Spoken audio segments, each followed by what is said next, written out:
Sylvia Likens nació en el año 1949 en una ciudad de Indiana, siendo la tercera de los 5 hijos del matrimonio Likens. Sylvia sufrió todo tipo de maltrato, torturas e incluso violaciones, hasta su asesinato el 26 de octubre de 1965. La víctima siempre fue descrita como una chica amable, segura y vivaz.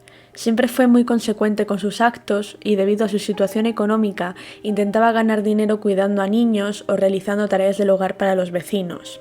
Sin embargo, para ponernos en contexto, hablaré brevemente del matrimonio de los padres de Sylvia. Estos estaban atravesando un momento bastante inestable en su vida. Se dedicaban básicamente a la venta ambulante de dulces y bebidas en las ferias de las ciudades vecinas. Por lo tanto, Sylvia y su familia se tuvieron que trasladar muchas veces de vivienda para poder acompañar a sus padres. De hecho, esto era algo que a los padres no les gustaba demasiado, especialmente por sus 2 niñas más pequeñas, Sylvia y Jenny, ya que estaban bastante preocupados de que no pudieran seguir su educación fácilmente. Es por esta misma razón que las niñas se quedaban normalmente en casa de algún pariente, como por ejemplo su abuela. Por otra parte, es necesario mencionar que esta hermana de Sylvia, Jenny, aparte de que compartiría más o menos el mismo destino que ella, tenía una enfermedad derivada del polio, que le hacía que una de sus piernas fuera muy débil en comparación con la otra y tenía que usar un aparato ortopédico y además estaba lógicamente coja. Como ya había dicho anteriormente, los padres de tanto Sylvia como Jenny no estaban muy de acuerdo con que éstas les acompañasen en sus viajes de trabajo, ya que tenían miedo de que no pudieran tener una vida buena. Por lo tanto, les dejaron al cuidado de la mujer que vemos en esta imagen, llamada Gertrude Baniszewski, que habían conocido anteriormente en la iglesia unos días antes. Sin duda alguna, esto fue algo que lamentarían con el tiempo. Es importante mencionar que estas niñas no fueron las únicas en residir en el hogar de Gertrude, sino que esta mujer ya tenía 7 hijos previos, por lo tanto eran 9 niños en aquella casa. Además, por su cuidado, los Likens pagarían $20 a la semana. Ahora bien, ya puestos en el contexto sobre la historia de Sylvia y de sus padres, me voy a centrar en la figura de Gertrude, que creo que aunque no hay nada que pueda justificar su comportamiento, sus acciones y lo que le hizo a Sylvia, sí que es posible que la entendamos y que lleguemos a comprender por qué estaba tan vacía, por qué tenía ese rencor, ese odio hacia Sylvia. Nala, deja de mover el rabo, me estás desconcentrando. Como iba diciendo, la mujer que veis en esta imagen es Gertrude Baniszewski, una mujer que nació en el año 1928 en Indianápolis. Fue la tercera de 6 hijos de una familia humilde y tras la muerte de su padre se casó con uno de sus compañeros de escuela. Con este hombre, llamado John Stefan Baniszewski, tuvo 4 de sus 7 hijos. El matrimonio no funcionó, ya que este hombre golpeaba muchas veces a su esposa. Tras divorciarse, Gertrude conoció a Edward Gurthy, con quien estuvo casada durante 3 meses y tuvo a 2 de sus otros hijos. Tampoco funcionó, y tras ello comenzó una relación con un chico de 22 años llamado Dennis Lee Wright, aunque ella tenía para ese entonces 36 años. Este hombre también abusó muchas veces de ella, y tras darle su 7º y último hijo, esta fue, digamos, la excusa que hizo que este hombre la abandonase. Debido a su grave situación económica y a todas las decepciones y problemas amorosos que Gertrude había pasado durante su juventud y durante toda su vida prácticamente, podemos establecer un perfil psicológico de una mujer llena de rencor, envidia y odio. A esto se sumaban problemas de salud, como por ejemplo depresión, problemas asmáticos y también que no tenía mucho peso, apenas llegaba a unos 45 kilos, teniendo en cuenta que tenía, como digo, casi 40 años. Ahora bien, volviendo a la historia de Sylvia, si recordáis, lo último que había mencionado es que los padres pagaban $20 a la semana para que Gertrude cuidase tanto de ella como de su hermana Jenny. En un principio nos puede parecer que esto verdaderamente no era mucho dinero y que pudo ser el causante de que Gertrude tuviese tanto odio hacia las hermanas, pero nada más lejos de la realidad. Nos tenemos que situar en que esto era el siglo pasado, que el dinero no valía lo mismo que hoy en día, y por ejemplo el alquiler que pagaba Gertrude por la casa donde vivían sus hijos y ahora las hermanas era $55 al mes, con lo cual estamos hablando de que prácticamente le pagaban la mitad del alquiler, por lo tanto no era poco. Al principio de la convivencia en realidad todo fue bien. No había ningún problema, las niñas se llevaban bien con los hijos de Gertrude, había una buena relación y de hecho los padres de Sylvia y de Jenny fueron a visitarlas y no vieron ningún problema, ellas no se quejaron de absolutamente nada. Sin embargo, los problemas llegaron a final de mes, ya que los padres de Sylvia y de Jenny no pagaron los $20 semanales por el cuidado de sus hijas, y entonces Gertrude comenzó a torturar y maltratar a Sylvia. En realidad Gertrude no la soportaba desde un inicio, lo que pasa es que tenía que fingir porque necesitaba el dinero, pero esto fue, digamos, la gota que colmó el vaso. Para esta mujer, Sylvia simplemente era una adolescente rebelde, sucia y promiscua. Un día, Gertrude preguntó a Sylvia por qué pasaba tanto tiempo en la tienda de alimentos donde ella trabajaba, a lo que Sylvia simplemente respondió que pasaba tanto tiempo porque se dedicaba a vender botellas vacías para ganar dinero extra. La mujer no la creyó y decidió castigarla de una de las peores formas que yo creo que puede haber, y es que básicamente le introdujo por la vagina una botella de Coca-Cola de cristal. En realidad fueron 2 veces. La primera de ellas la botella se rompió, causándole importantes desgarros a Sylvia, y además lo hizo enfrente de todos sus hijos y también de la hermana de Sylvia, Jenny, quien la miraba aterrorizada. Esta tortura también se ve, por ejemplo, en uno de los casos más increíbles y horribles de Japón, el de Junko Furuta, que además es posible que lo traiga al canal próximamente. Como iba diciendo, a esta tortura también se sumaba el pegar a Sylvia con una paleta de madera, que era muy doloroso. Además, la hija de Gertrude, Paula, que era la más pequeña de los hermanos, también comenzó a participar en estas torturas. A Sylvia también se le negaba el poder cenar, el poder comer, y por lo tanto quedó totalmente hambrienta durante días y días. Su hermana Jenny intentaba robar pedacitos de pan, un poquito de comida, pero era tanto el miedo que le tenía Gertrude que jamás se atrevió a dárselo a Sylvia. Lo peor de este caso yo creo que no es simplemente estas torturas, sino que mucha gente era consciente de ello y nadie dijo nada, incluso se unían a él. Ese fue el caso, por ejemplo, de Coy Hubbard, el novio de una de las hijas de Gertrude, llamada Stephanie. Un día Sylvia le quitó su traje de gimnasia a Paula, de la chica que había velado antes, ya que si no ella tampoco podía dar su clase de gimnasia ya que no tenía más ropa. Cuando Gertrude se enteró, mandó al novio de Stephanie a tirar a Sylvia escaleras abajo hacia el sótano. Fue tan grave el golpe que sufrió en la cabeza que quedó 2 días inconsciente. Este chico se convirtió además en una de las peores pesadillas de Sylvia, ya que no solo medía 2 metros, sino que además tenía una fuerza descomunal y se divertía lanzando por los aires a Sylvia, en un primer momento al colchón que había en el sótano y que después sería su cama, pero también cuando fallaba sin querer y la lanzaba al suelo. Tras las torturas, Sylvia ya no podía controlar esfínteres porque tenía muchas heridas en su cuerpo y un día, por ejemplo, se orinó encima, a lo que Gertrude volvió a introducirle una botella de Coca-Cola que ya venía siendo costumbre. Por otra parte, decidió que Sylvia ya no era digna de dormir con ellos arriba,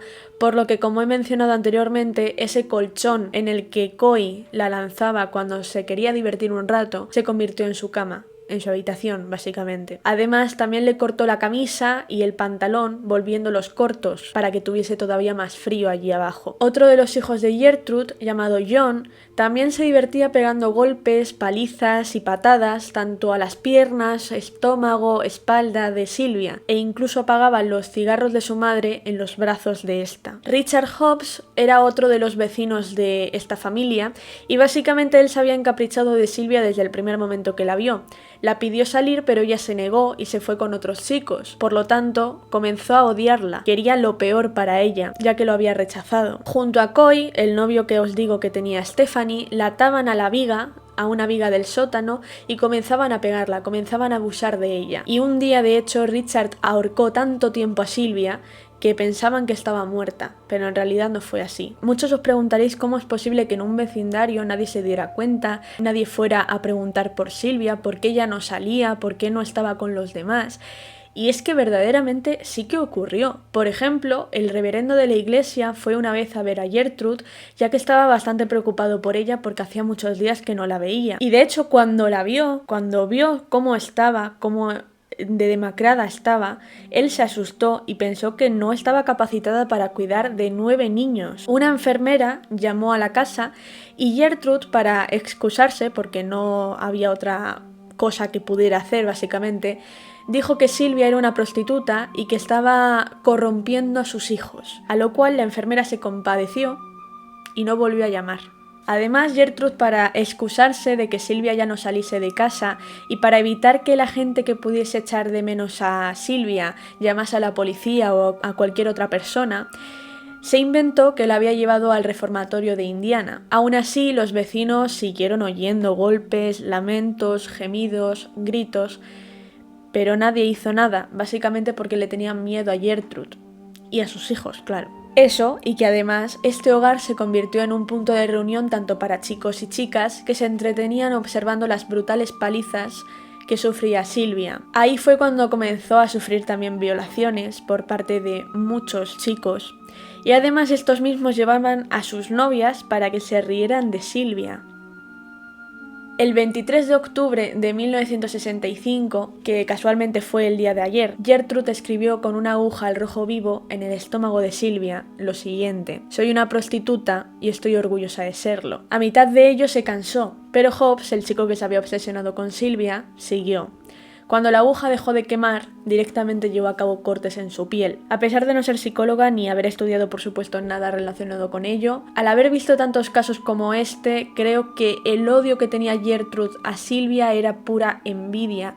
La adolescente era muy guapa, era muy carismática, muy amable y posiblemente cuando creciera, cuando tuviera una vida amorosa, esta iría muy bien.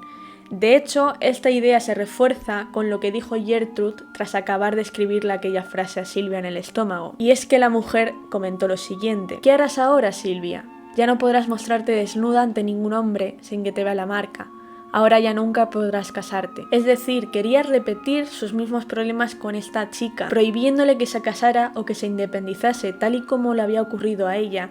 Era prácticamente una proyección de sus propios miedos, de sus propios fantasmas. Pocos días antes de morir, Silvia intentó escapar, pero debido a las graves heridas que tenía en su cuerpo y cómo estaba físicamente, la descubrieron rápidamente. Su propia hermana Jenny fue obligada a pegarla continuamente en la cara hasta dejársela roja, y cuando terminó, Paula, la niña pequeña, decidió pasar sal por todas y cada una de sus heridas, que sinceramente no quiero imaginar cuánto dolor le causó. El día de su muerte, el día 26 de octubre de 1965, que a propósito este martes hará 56 años que ocurrió, Silvia ya estaba prácticamente inconsciente, ya no podía valerse por sí misma. Estaba repleta de moratones y heridas de todo tipo, y además Gertrude decidió que era una buena idea mojarla con una manguera del jardín. Cuando lo hicieron, al ver que no respondía, Hobbs llamó a la policía para que ellos llevaran a cabo los primeros auxilios y entonces quedasen como los héroes, ya que habían avisado a la policía para que salvasen a Silvia, milagrosamente. Lógicamente esto no ocurrió, y cuando de hecho llegaron los agentes de policía quedaron muy asombrados con cómo estaba Silvia. Y lógicamente esta familia fue acusada de asesinato, básicamente porque Silvia había muerto de una hemorragia cerebral, el shock y la desnutrición. Aquí llegamos a la parte del juicio, y que sinceramente creo que junto a las propias torturas es la parte que más va a molestar.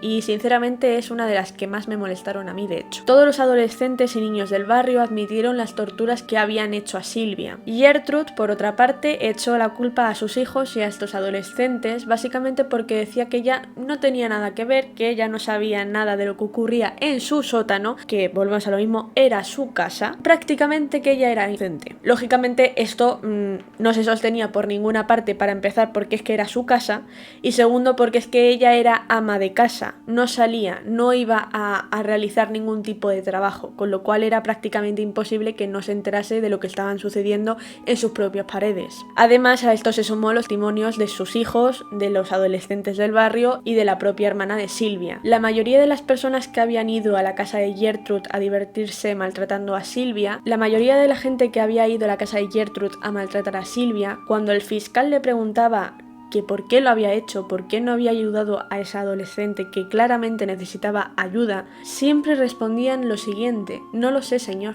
En cuanto a las condenas, iré nombrando a cada uno y además poniendo una imagen de ellos para que sea mucho más sencillo, ya que son varias personas. En primer lugar, lógicamente encontramos a Gertrude, que fue hallada culpable de asesinato en primer grado y condenada a cadena perpetua. En el año 1990, antes de su muerte, finalmente admitió toda su culpabilidad y que efectivamente ya había participado en los hechos. Paula, la hija más pequeña, fue hallada culpable de asesinato en segundo grado y también fue condenada a cadena perpetua, pero tras pasar 7 años en prisión recibió la libertad condicional en 1973. Ese mismo año tuvo una hija a la que llamó Gertrude, y es precisamente por esto que sinceramente no creo que ella se arrepintiese de absolutamente nada de lo que hizo a Silvia y tampoco que le guardase cierto rencor a su madre por lo que había hecho, básicamente porque es que a su hija la nombró como a su madre, Gertrude. Es decir, que la admiraba. Coy, el novio de Stephanie, también fue condenado a 21 años de prisión por homicidio, y además se convirtió en un delincuente y volvió a prisión en varias ocasiones. Stephanie, su novia, fue condenada por ser cómplice a 12 meses de prisión, y John, hijo de Gertrude, a pesar de solo tener 13 años de edad, fue condenado a también 21 años de cárcel como a Coy. Murió a causa de la diabetes y también de las torturas que él mismo se infligió por la culpa que sentía. Y aquí os lanzo una pregunta: ¿creéis que eso es suficiente? ¿Creéis que con eso repara todo el daño que causó a Silvia, del daño que causó a su familia? Yo sinceramente opino que no. No vale de nada que te arrepientas cuando tú también participaste en ello. Y aunque él tenía 13 años, recordemos que él participó en estas torturas. Él pegaba a Silvia, él quemaba los brazos y el estómago y todas las partes de Silvia con los cigarros de su madre. Y podríamos decir que era un adolescente, pero realmente una persona con 13 años de edad ya es suficientemente capaz de distinguir entre lo que está bien y lo que está mal. Al menos yo opino así. Por último, encontramos a Hobbs, el chico que ya os digo que estaba enamorado de Silvia, y fue condenado también a 21 años de prisión por homicidio involuntario, que sinceramente esto no lo entiendo.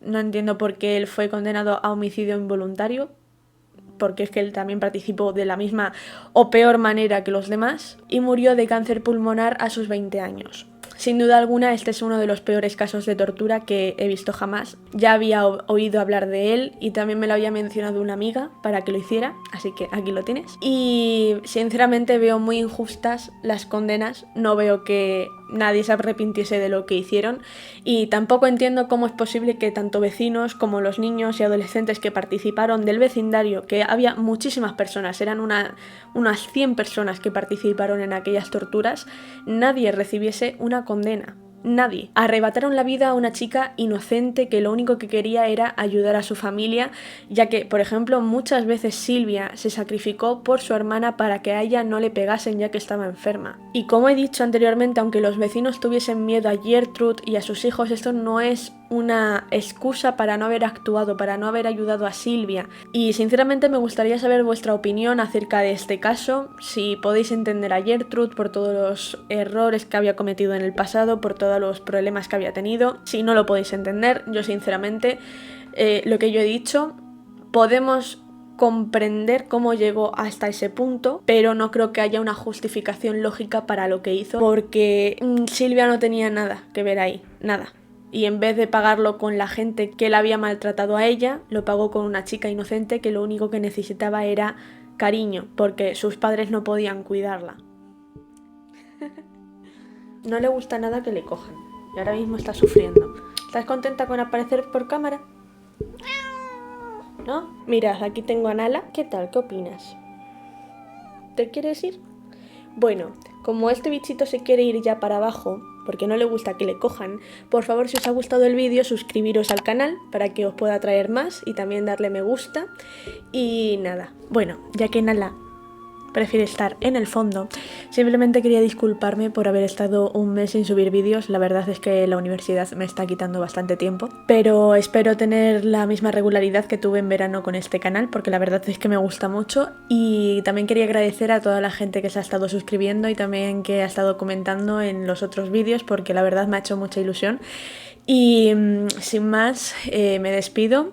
Seguramente el siguiente vídeo sea sobre Junko Furuta, aunque todavía no lo sé. Si tenéis alguna propuesta también me lo podéis dejar en la cajita de los comentarios. Y sin nada más que decir, hasta luego.